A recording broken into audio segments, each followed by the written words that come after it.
और फिर उसके बाद देखिए mitral valve prolapse. Mitral valve prolapse में क्या होता है, देखिए ये जो हमारा माइट्रल वॉल है, इसको जो सपोर्टिंग स्ट्रक्चर है इसका कॉर्डा टिम्पनी है और पेपरेरी मसल सही है, इसमें वीकनेस हो जाती है। तो देखिए नॉर्मल हमारा माइट्रल वॉल कुछ इस तरह होता है, लेकिन यहाँ देखिए ये जब वीक हो जाता है तो वॉल इस तरह हो जाता है। तो ये माइट्रल वॉल प्रोलैप्स इसको हम बोलते हैं। तो इसमें देखिए late crescendo murmur with mid systolic click. तो यहाँ पे मिड सिस्टोलिक क्लिक ये बहुत इंपॉर्टेंट है। That occurs after carotid pulse. तो कैरोटिड पल्स के बाद ये मिड सिस्टोलिक क्लिक हमें सुनने को मिलती है। और best heard over apex loudest just before S2। तो S2 से पहले ये सबसे ज़्यादा लाउड होगी।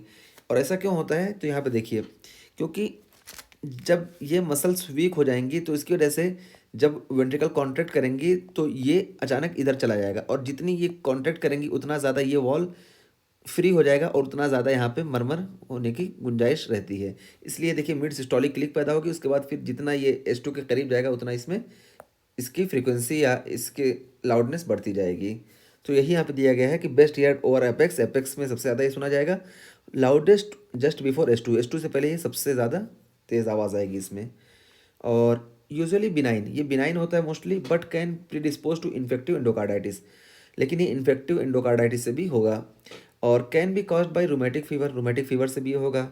और कॉर्डा रेप्चर, तो यही जो यहाँ पे कॉर्डा टिम्पनी यहाँ पे दिखाया गया यही रेप्चर होता है। और मिक्सोमेटस डिजनरेशन, मिक्सोमेटस डिजनरेशन हो जाएगा, कनेक्टिव टिश्यू डिजनरेट हो जाएंगे यहाँ पे।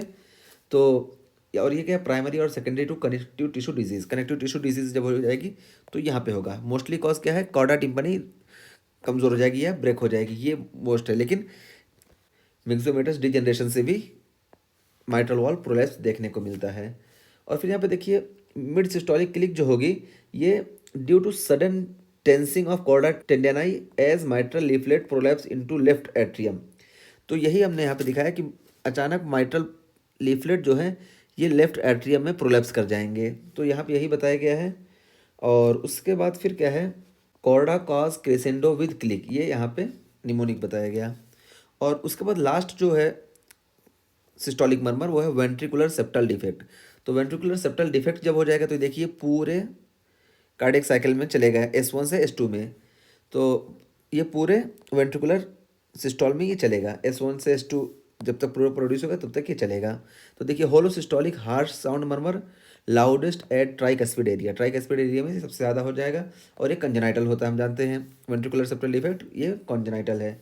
और लार्जर वेंट्रिकुलर सेप्टल डिफेक्ट है lower intensity murmur than smaller ventricular septal defect.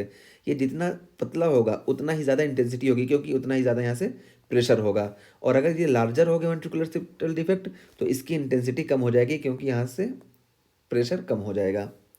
ये रहा सिस्टोलिक मर्मर पूरा।